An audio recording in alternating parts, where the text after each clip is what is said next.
Chapter 1. The Christmas Presents. $1.87. That was all. Every day when she went to the shops, she spent very little money. She bought the cheapest meat, the cheapest vegetables, and when she was tired, she still walked round and round the shops to find the cheapest food. She saved every cent possible. Delia counted the money again. There was no mistake. $1.87. That was all. And the next day was Christmas. She couldn't do anything about it. She could only sit down and cry. So she sat there in the poor little room and she cried. Delia lived in this poor little room in New York with her husband, James Dillingham Young. They also had a bedroom and a kitchen and a bathroom, all poor little rooms. James Dillingham Young was lucky because he had a job, but it was not a good job. These rooms took most of his money. Delia tried to find work, but times were bad and there was no work for her. But when Mr. James Dillingham Young came home to his rooms, Mrs. James Dillingham Young called him Jim and put her arms round him. And that was good. Delia stopped crying and she washed her face. She stood by the window and looked out at a grey cat on a grey wall in the grey road. Tomorrow was Christmas Day, and she had only $1.87 to buy Jim a Christmas present. Her Jim. She wanted very much to buy him something really fine, something to show how much she loved him. Suddenly, Delia turned round and ran over to look in the glass on the wall. Her eyes were bright. Now, the James Dillingham Youngs had two very special things. One was Jim's gold watch. It once belonged to his father, and before that, to his grandfather. The other special thing was Delia's hair. Quickly, Delia let down her beautiful, long hair. It fell down her back, and it was almost like a coat around her. Then she put her up again. Quickly. For a second or two she stood still and cried a little. Then she put on her old brown coat and her old brown hat, turned, and left the room. She went downstairs and out into the road, and her eyes were bright. She walked along by the shops and stopped when she came to a door with Madame Eloise's hair on it. Inside there was a fat woman. She did not look like an Eloise. "Will you buy my hair?" Delia asked. "I buy hair," Madame replied. "Take your hat off then and show me your hair." The beautiful brown hair fell down. $20, Madame said, and she touched the hair with her hand. "Quick, cut it off. Give me the money," Delia said. The next 2 hours went quickly. Delia was happy because she was looking round the shops for Jim's present. At last she found it. It was a gold chain for the watch. Jim loved his watch, but it had no chain.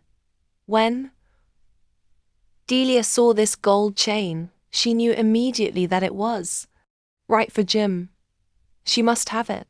The shop took $21 from her for it, and she hurried home with the 87 cents.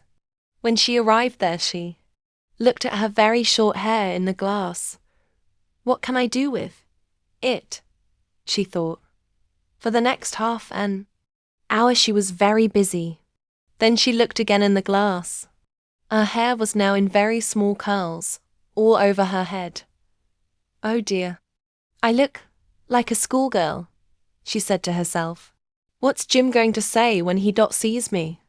At 7 o'clock the dinner was nearly ready and Delia was waiting. "Oh, I hope he thinks that I'm still beautiful," she thought. The door opened and Jim came in and closed it. He looked very thin and he needed a new coat. His eyes were on Delia. She could not understand the look on his face, and she was afraid.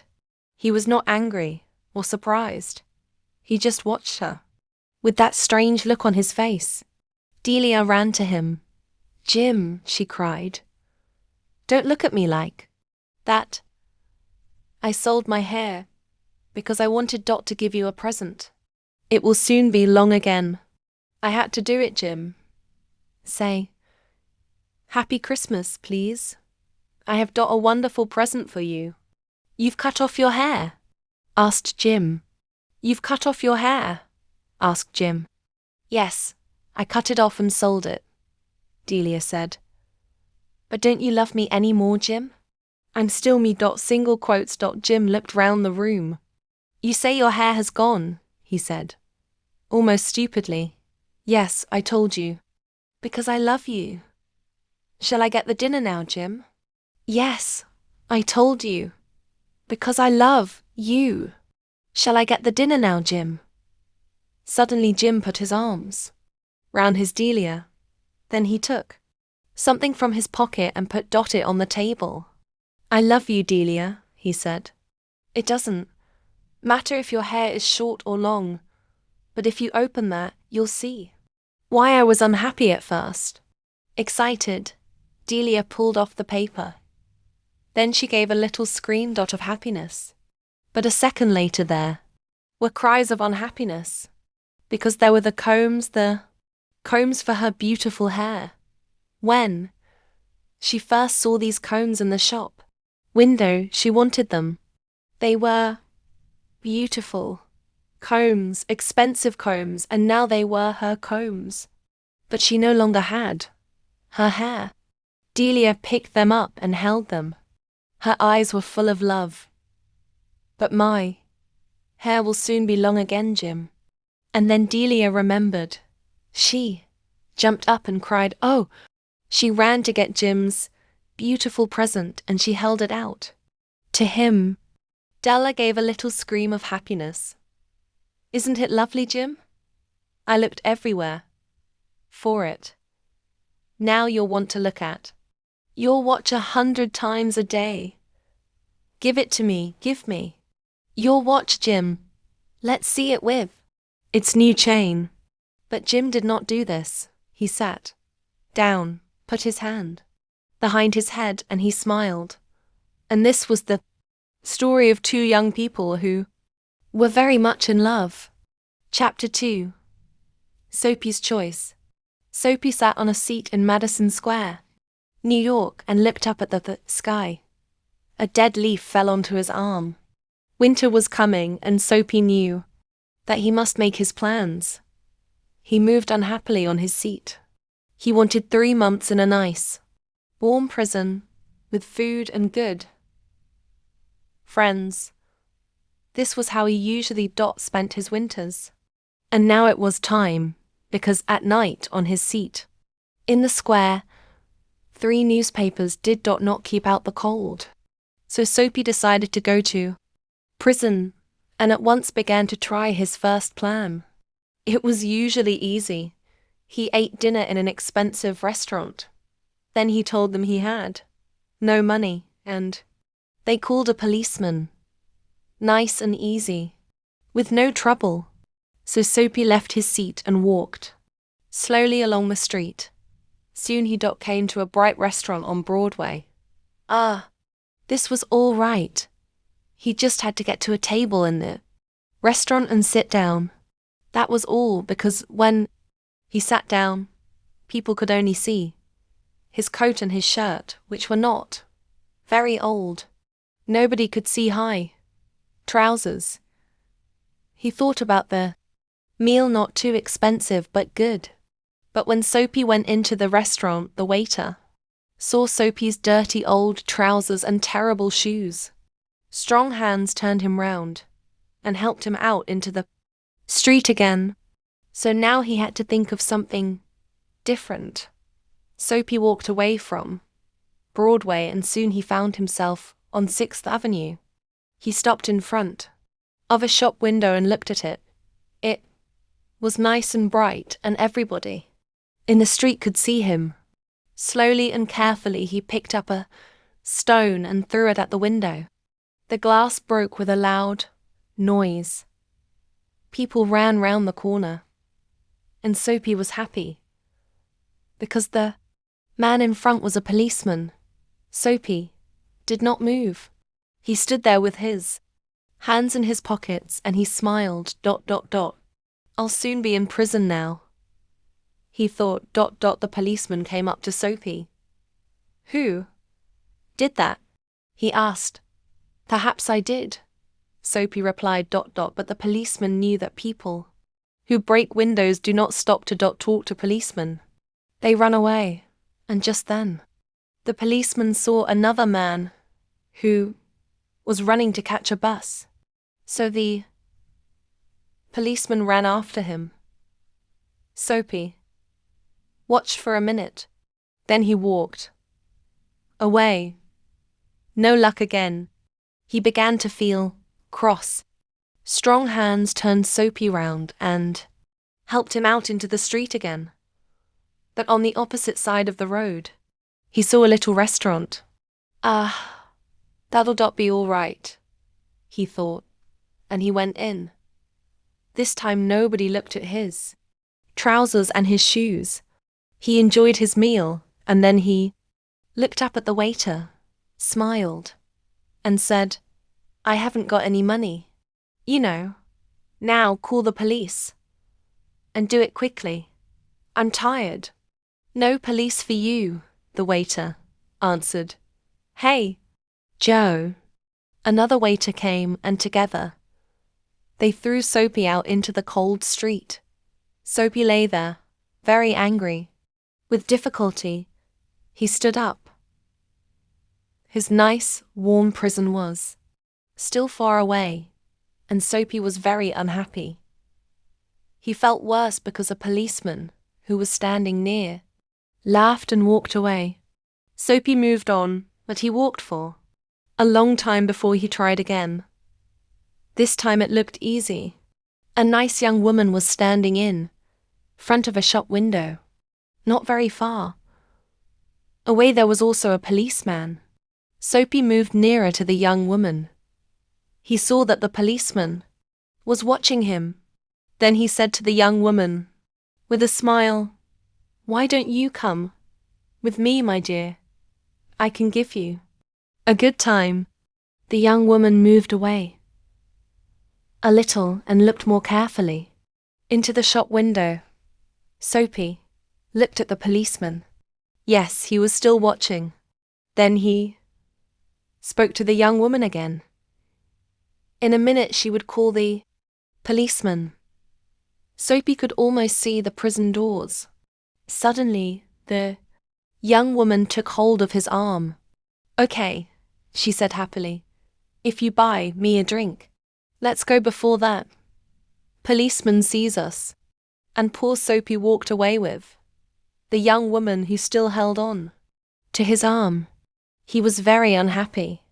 At the next corner he ran away from the woman. Suddenly he was afraid. I'm never going to get to prison, he thought. Slowly he walked on and came to a street with a lot of theatres. There were a lot of people there, rich people in their best clothes. Soapy had to do something to get to prison. He did not want to spend another night on his seat in Madison Square. What could he do? Then he saw a policeman near him, so he began to sing and shout and make a lot of noise. This time they must send him to prison. But the policeman turned his back to Soapy and said to a man who was standing near, He's had too much to drink, but he's not dangerous. We'll leave him alone tonight. What was the matter with the police? Soapy was really unhappy now, but he stopped making a noise. How could he get to prison? The wind was cold and he pulled his thin coat around him. But just then, Inside a shop, he saw a man with an expensive umbrella. The man put his umbrella down near the door and took out a cigarette. Soapy went into the shop, picked up the umbrella, and slowly he began to walk away. The man came quickly after him. "That's my umbrella," he said. "We'll leave him alone," said the policeman. "Oh, is it?" Soapy replied. "Then why don't you call a policeman?" "I took it, and you say it's your umbrella. Go on then, call a policeman. Look, there's one on the corner." The umbrella man looked unhappy. "Well, perhaps I've made a mistake. I took it from a restaurant this morning. If it's yours, well, I'm very sorry. Of course it's my umbrella," Soapy said. The policeman looked at them and the umbrella man walked away. The policeman went to help a beautiful young girl to cross the road. Soapy was really angry now. He threw the umbrella away and said many bad things about policemen. Just because he wanted to go to prison, they did not want to send him there. He could do nothing wrong. He began to walk back to Madison Square and home his seat. But on a quiet corner, Soapy suddenly stopped. Here in the middle of the city was a beautiful old church. Through one purple window he could see a soft light, and sweet music was coming from inside the church. The moon was high in the sky, and everything was quiet. For a few seconds it was like a country church, and Soapy remembered other happier days. He thought of the days when he had a mother and friends and beautiful things in his life. Then he thought about his life now, the empty days, the dead plans, and then a wonderful thing happened. Soapy decided to change his life and be a new man. "Tomorrow," he said to himself, "I'll go into town and find work. My life will be good again. I'll be somebody important. Everything will be different. Soapy felt a hand on his arm. He jumped and looked round quickly. Into the face of a policeman. "What are you doing here?" asked the policeman. "Nothing," Soapy answered. "Then come with me," the policeman said. 3 months in prison, they told Soapy the next. Chapter 3. A walk in amnesia. That morning my wife and I said our usual goodbyes. She left her second cup of tea and she followed me to the front door. She did this every day. She took from my coat a hair which was not there, and she told me to be careful. She always did this. I closed the door and she went back to her tea. I am a lawyer and I work very hard. My friend Dr. Volney told me not to work so hard. "You'll be ill," he said. "A lot of people who work too hard get very tired, and suddenly they forget who they are. They can't remember anything. It's called amnesia. You need a change and a rest." "But I do rest," I replied. "On Thursday nights my wife and I play a game of cards, and on Sundays she reads me her weekly letter from her mother." That morning when I was walking to work, I thought about Dr. Volney's words. I was feeling very well and pleased with life. When I woke up, I was on a train and feeling very uncomfortable after a long sleep. I sat back in my seat and I tried to think. After a long time, I said to myself, I must have a name. One looked in my pockets. No letter. No papers. Nothing with my name on. But I found $3,000. I must be someone, I thought. The train was crowded with men who were all very friendly. One of them came and sat next to me. Single quotes hi. My name's R.P. Boulder and son from Missouri. You're going to the meeting in New York, of course. What's your name? I had to reply to him. So I said, quickly, Edward Pinkhammer from Canopolis, Kansas. Single quotes. He was reading a newspaper. Every few minutes he looked up from it to talk to me. I understood from his conversation that he was a druggist, and he thought that I was a druggist too. Are all these men druggists? I asked.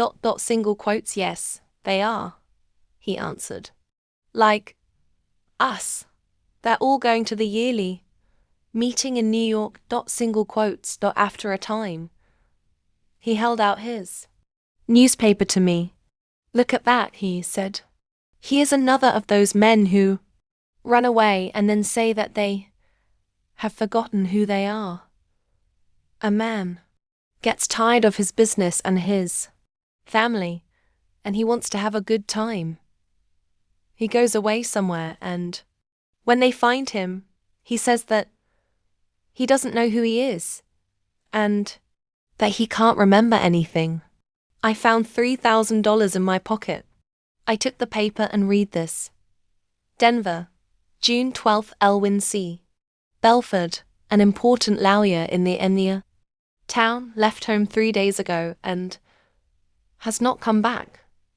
Just before he left, he took out a lot of money from his bank.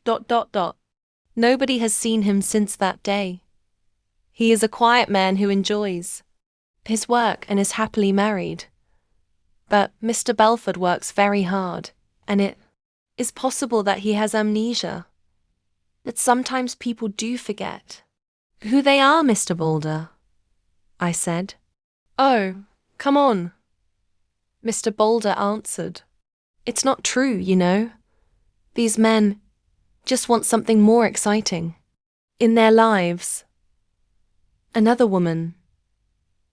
Perhaps something different. We arrived in New York at about 10 o'clock at night.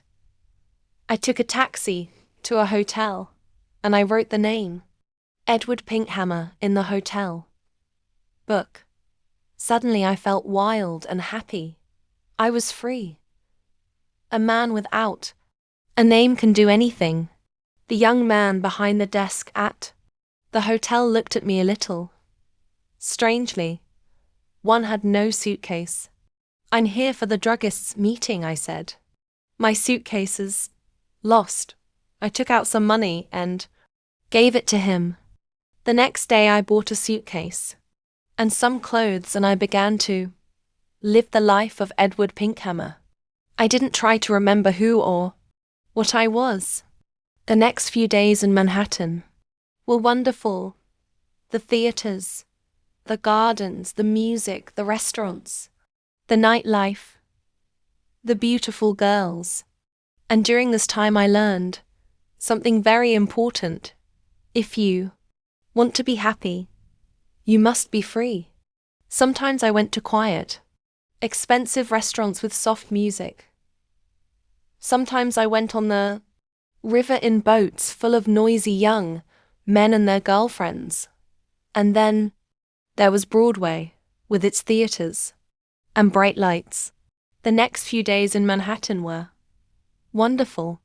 One afternoon I was going back into my hotel when a fat man came and stood in front of me.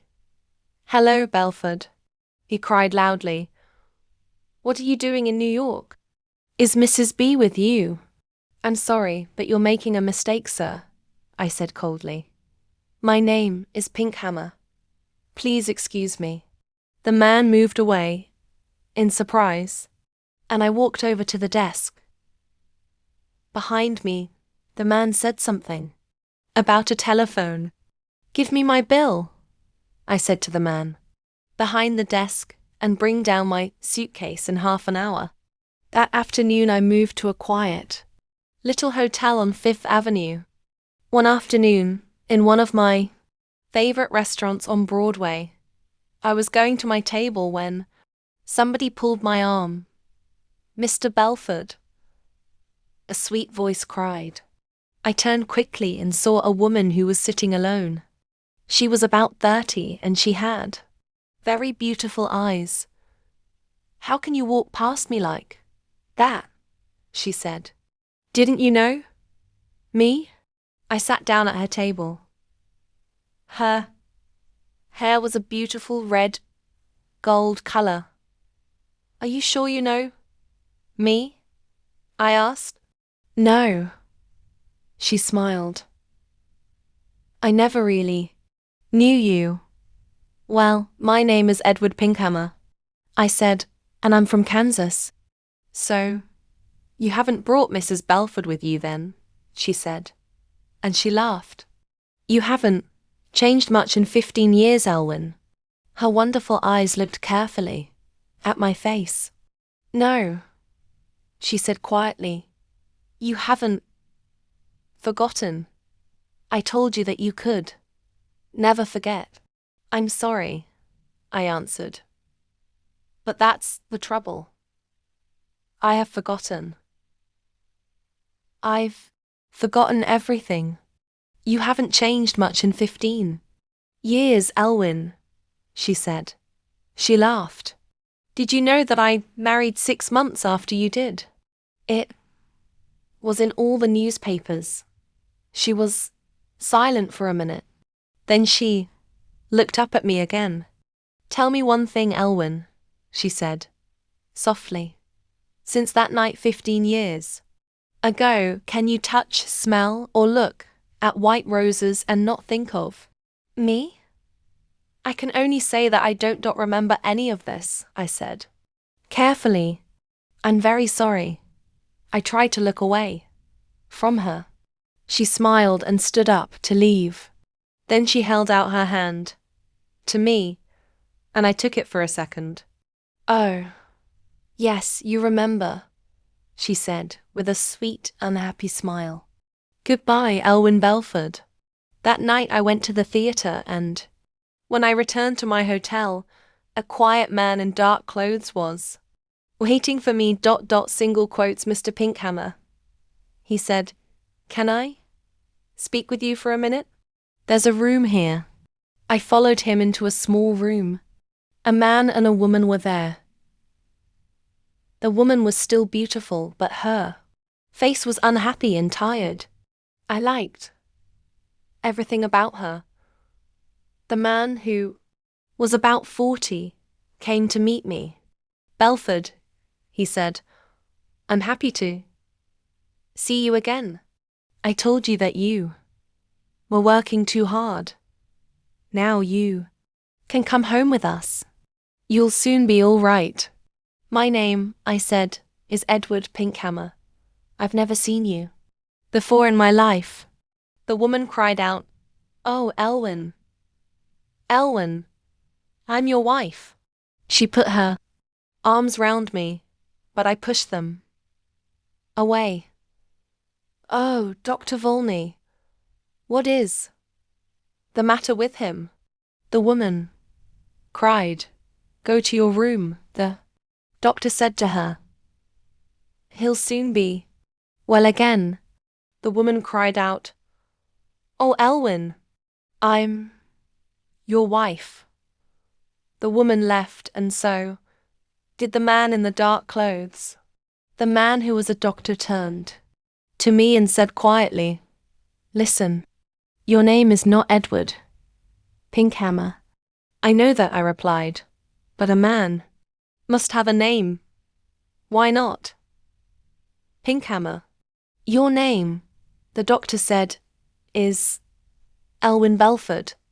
You are one of the best lawyers in Denver. And that woman is your wife. She's a very fine woman, I said, after a minute. I love the color of her hair. She's a very good wife, the doctor replied. When you left 2 weeks ago, she was very unhappy. Then we had a telephone call from a man who saw you in a hotel here. I think I remember him, I said. He called me Belford. Excuse me, but Who are you? I'm Bobby Volney. I've been your friend for 20 years and your doctor for 15 years.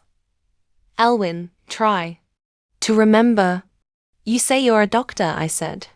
How can I get better? Does amnesia go slowly or suddenly? Sometimes slowly, sometimes suddenly.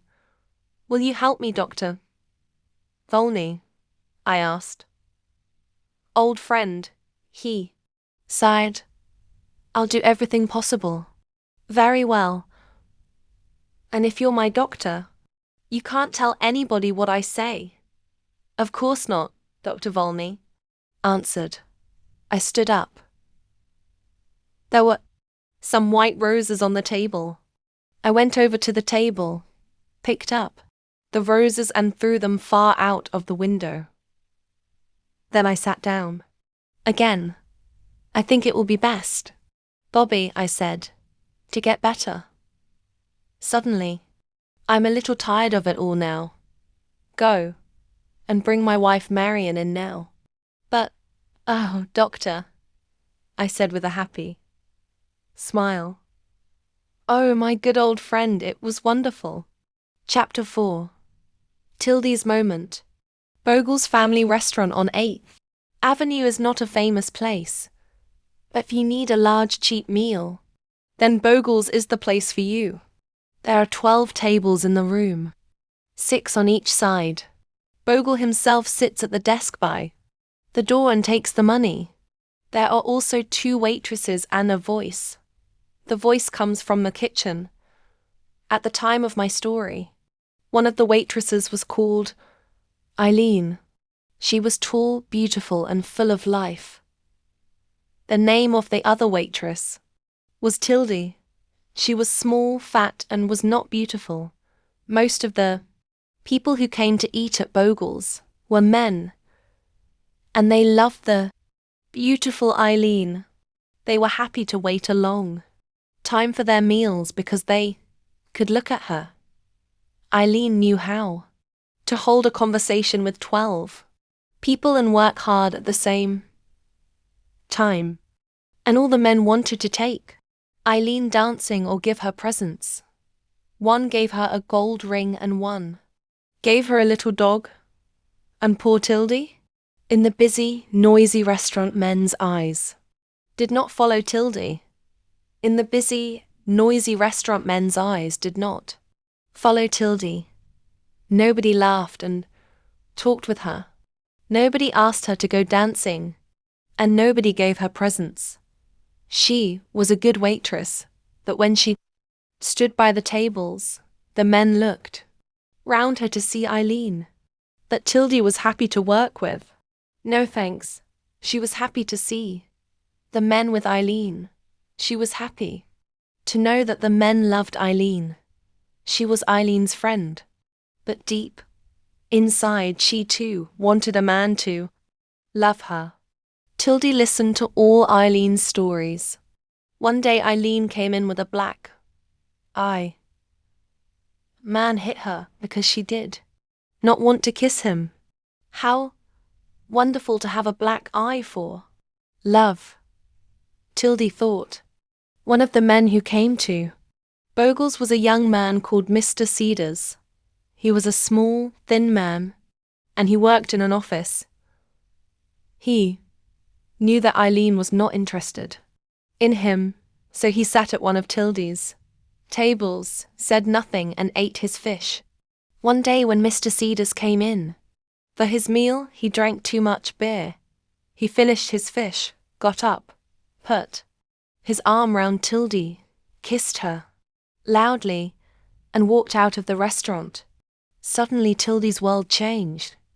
She understood now that men could like her and want her as much as Eileen. She, Tildy, could have a love life too. Her eyes were bright, and her face was pink. She wanted to tell everybody her secret. When the restaurant was quiet, she went and stood by Bogle's desk. Single quotes. Do you know what a man in the restaurant did to me today? She said. He put his arm round me and he kissed me. Mr. Cedars put his arm round Tildy and kissed her loudly. Really, Bogle answered. This was good for business. Next week you'll get $1 a week more. And when, in the evening, the restaurant was busy again, Tildy put down the food on the tables and said quietly, "Do you know what a man in the restaurant did to me? Today? He put his arm round me and kissed me." Some of the men in the restaurant were surprised. Some of them said, "Well done." Men began to smile and say nice things to her. Tildy was very happy. Love was now possible in her grey life. For 2 days Mr. Cedars did not come again, and in that time Tildy was a different woman.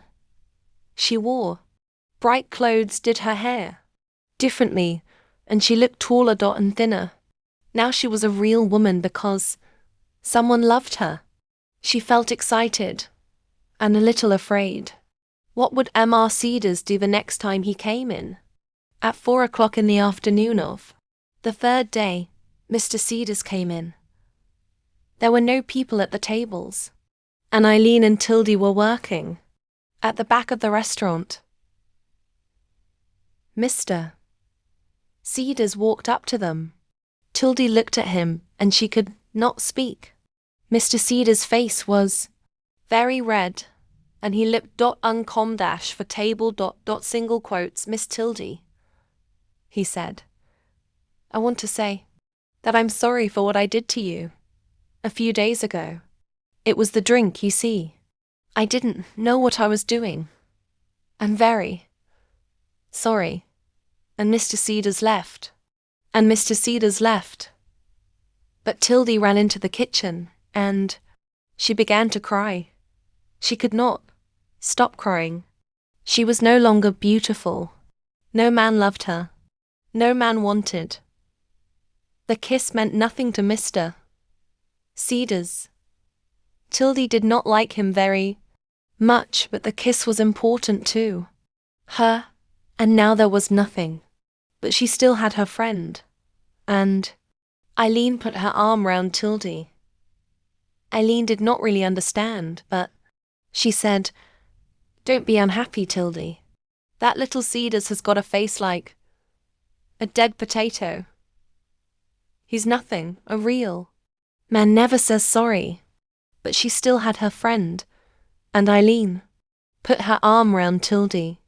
Chapter 5. The memento. The window of Miss Darman's room looked out onto Broadway and its theatres. But Lynette Darmand turned her chair round and sat with her back to Broadway. She was an actress and needed the Broadway theatres, but Broadway did not need her. She was staying in the Hotel Failure. Actors go there to rest for the summer and then try to get work for the autumn when the little theatres open again.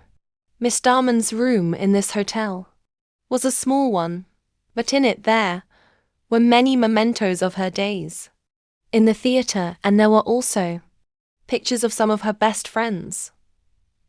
She looked at one of these pictures now and smiled at it.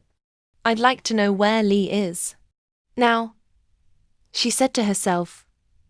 She was looking at a picture of Miss Rosalie Ray, a very beautiful young woman. In the picture, Miss Ray was wearing a very short skirt, and she was sitting on a swing.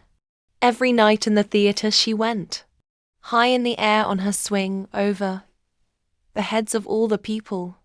When she did this, all the men in the theatre got very excited and stood up. This was because when her long beautiful legs were high in the air, her yellow garter flew off and fell down to the men below. She did this every evening, and every evening 100 hands went up to catch the garter. She did other things. She sang, she danced. But when she got onto her swing, all the men stood up. Miss Ray did not have to try very hard to find work in the theatre. After 2 years of this, Miss Dallman remembered. Miss Ray suddenly left the theatre and went to live in the country. And 17 minutes after Miss Dallman said, "I'd like to know where Lee is now." Somebody knocked on the door. It was, of course, Rosalie Ray. "Come in," Miss Dallman called. And Miss Ray came in. Yes, it was Rosalie. She took off her hat, and Miss Dallman could see that she looked very tired and unhappy. "I've got the room above you," Rosalie said. "They told me at the desk downstairs that you were here." "I've been here since the end of April," Lynette replied. "I begin work again next week, out in a small town." "But you left the theatre 3 months ago, Lee. Why are you here?" Rosalie Ray did this every evening, and every evening 100 hands went up to catch the garter. "I'll tell you, Lynn, but give me a drink first." Miss Dallman passed a bottle to her friend. "Ah, that's good," said Rosalie. "My first drink for 3 months. Yes, Lynn, I left the theatre because I was tired of the life, and because I was tired of men. Well, the men who come to the theatre. You. Know we have to fight them off all the time. They're animals. They ask you to go out with them. They buy you a drink or 2, and then they think that they can do what they want. It's terrible. And we work hard. We get very little money for it. We wait to get to the top, and it never happens. But most of all, I left because of the men. Well, I saved $200, and when summer came, I left the theatre and went to a little village by the sea on Long Island. I planned to stay there for the summer and then learn how to be a better actress. But there was another person who was staying in the same house, the Reverend Arthur Lyle. Yes, Lynn, a man of the church. When I saw him for the first time, I fell in love with him at once. He was a fine man, and he had a wonderful voice. Well, it's only a short story, Lynn. A month later, we decided to marry. We planned to live in a little house near the church with lots of flowers and animals. No, I didn't tell him that I was an actress. I wanted to forget it and to put that life behind me. Oh, I was happy. I went to church. I helped the women in the village. Arthur and I went for long walks, and that little village was the best place in the world. I wanted to live there forever. But one morning, the old woman who worked in the house began to talk about Arthur. She thought that he was wonderful too. But then she told me that Arthur was in love once before, and that it ended unhappily. She said that in his desk he kept a memento, something which belonged to the girl. Sometimes he took it out and looked at it, but she didn't know what it was, and his desk was locked.